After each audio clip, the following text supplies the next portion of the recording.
С други днес ще покажем нашия екоград с моите ученици Божидар и Гошо. Аз съм Павела, ние сме от 4-ти А клас и учениците с Христо Ботев в Свещеноград.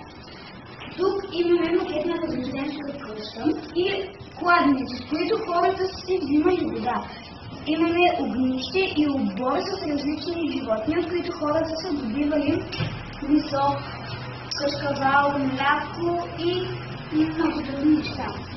Имаме трева и куче, което е пазач. А това е столапените кракачи 21 век. Тук на покрите им са поставени слънчеви панели.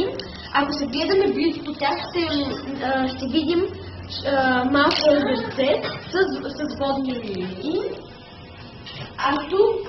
Тук има вятърни генератори, които използват силата на вятъра, за да произвеждат електрическа енергия. А тук са слънчеви панели, с които колите се зареждат и не замърсяват околната среда. А това са кошчета за рециклиране.